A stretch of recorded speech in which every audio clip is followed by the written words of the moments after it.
Cousin. I'm a junior and my major is psychology. I've always been mesmerized by the 60s, and so selecting a topic was relatively easy for me to do. I've always been enchanted by the whole idea of the grassroots anti-establishment movement that took place in the 60s. It was the first decade of my life and I was in Jamaica at the time, but I think it could be said that what took place in the American political arena was truly universal. The theme of the essay was very topical, juxtaposing the various dynamics, political, economical, etc., of the 60s next to those we see today. I think the ideas extrapolated in the essay have been on the minds of a lot of people for a long time and is especially at the forefront right now. Through my research and cogitations based on the essay, my realization has been deepened that solidarity is really the only response for us as a people, as it was for us before. The conclusion of my essay, I think, is very important. For African descendants, there is no easy answer. Has there ever been? But hark to the wise words of Professor Strickland once again. Quote, "The most important thing to understand about the economic and social conditions of the 80s under which black men became endangered and black folks came under siege is that these conditions were, in virtually every instance, politically engineered, which means that they can be reversed politically. In fact, they can be reversed in no other way," unquote. After venturing to suggest that we have bought America's smokescreen, that we are all just individuals and money will cure all problems, the good professor added, "We have not learned the lesson because the growth in the number of black politicians has coincided with our great racial decline, and because our personal knowledge of our victimization by black on black crime has made us skeptical that we can recreate the racial solidarity of our best history to combat the system with which, like it or not, admit it or not, we are locked in mortal combat," unquote. The message is clear.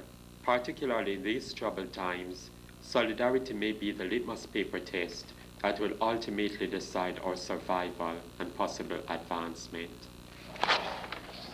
Thank you.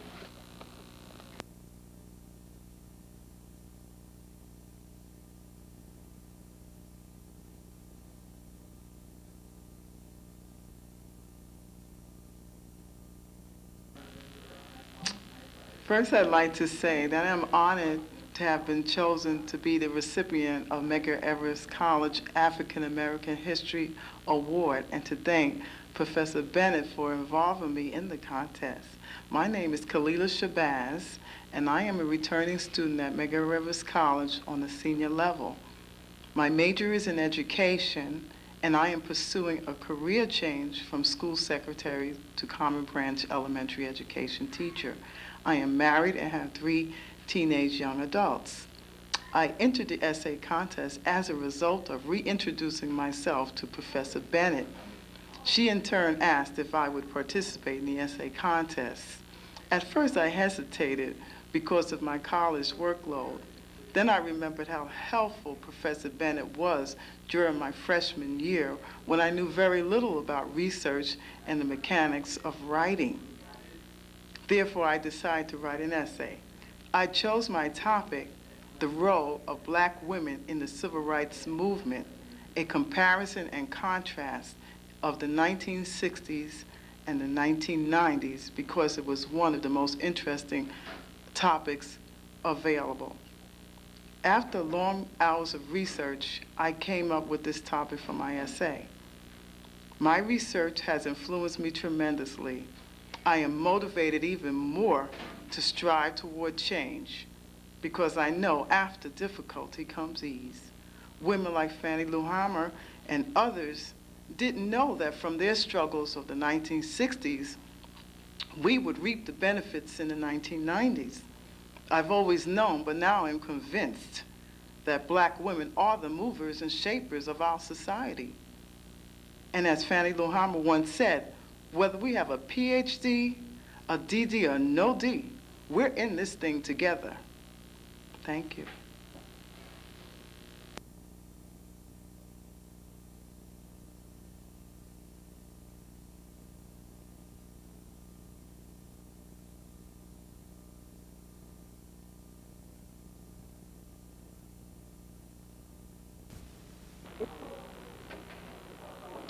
Good morning. My name is Wanda Vanderley, and I attend the Johnson Preparatory School. I'm in 7th grade, and I'm in Marcus Garvey's class. And Wanda, why did you choose the medium that you did for your entry? Well, I chose an essay because I like to write, and I like the person who I was writing about and what I was writing about. What new information did you learn from gathering this research? Well, I learned how the civil rights movement in the South and Medgar Wiley Evers and others improved the conditions for blacks in the South. Thank you very much, Wanda. Welcome. My name is Renee Curtiss. I'm from IS 394. I'm in class 8-14 and I'm 13 years old. Okay, I chose the topic Medgar Evers because I wanted to know what he achieved and the things he did for black people, for Afro-Americans. Not a read? I don't know. Okay. The life of Medgar Evers also demonstrates something about the importance of building black unity. Medgar was committed to rallying all organizations into working relationships, but Medgar Evers is more than just a symbol of building black unity. He is an important symbol for all Mississippi and for all freedom-loving people in the United States and around the world. There are those who would argue that we should try to forget the turmoil of the 1950s and 1960s, to forget the struggle to achieve democracy, to forget Medgar Evers. But those who fail to remember history are doomed to repeat it, as the experts say.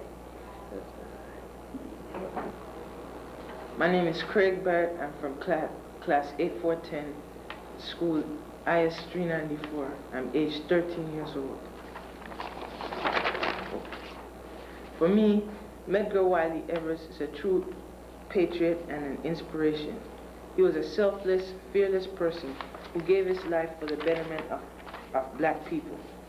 He left a secure and comfortable job with an insurance company to right the wrong of a socially deprived and uneducated population of black sharecroppers.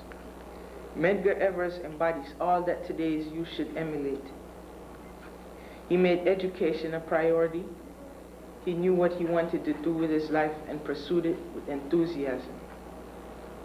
Although his hours of toil were long and the dangers of his life were often present, dangers to his life, excuse me, he has left African American youth a legacy of devoted service, which should inspire all of us to carry on the struggle to make African Americans second to none in this country.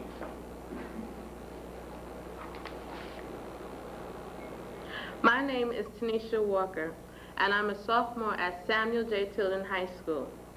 My career goal is to be a lawyer, and in my family I have a history of lawyers.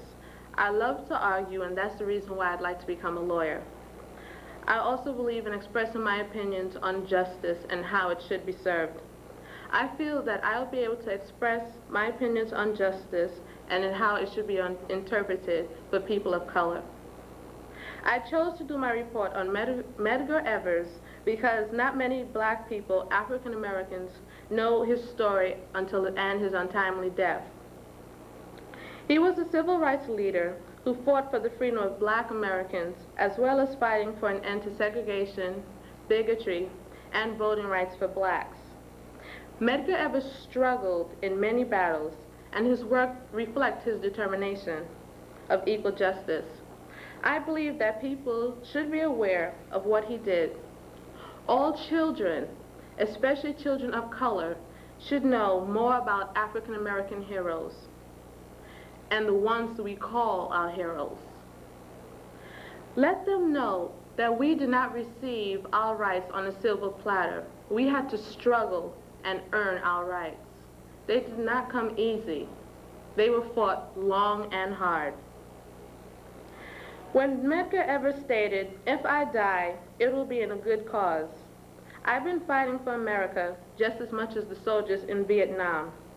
To me, That means that his dream should live on, and he struggled long and hard until his untimely death for that to be succeeded. We should all become aware of that. This contest has given me an opportunity to learn more about my African American heritage heroes, and I am very glad that this contest was given. I have already made my first step, and my first step is Medgar Evers. And from here, I will continue to learn about all my African American heroes as much as I can. Thank you. My name is Nadine Forbes. I attend Samuel J. Tilden. I'm in the 10th grade and I'm 15 years old. My field of interest is being a lawyer. I have always wanted to be a lawyer since I was a child. I always wanted to defend people and to see that black African Americans get equal justice that they deserve. I think black people get many injustices, and I wish to see that it is carried out fairly. I picked the topic, education, integration in schools, because that was a topic that we were discussing in my Black History class, and I also knew of some of the problems that black children today were facing in schools. I think that I have learned a lot about the injustices that many black people went through in the 60s, about schooling, how they got their schooling, what they didn't get and receive as opposed to white people, and what they received. I see that today some black schools get not the same things as other schools may receive, and I wanted to learn about what we went through in the past to see how we can change it in the future. I wish that many other black African American students can become better in their achievements so we can become ahead in our goals. It has influenced me because now I see that the only way I, as an African American child, can get ahead is if I do my education, do my schoolwork, my homework, and make sure that I get ahead in life so that I can one day become a lawyer.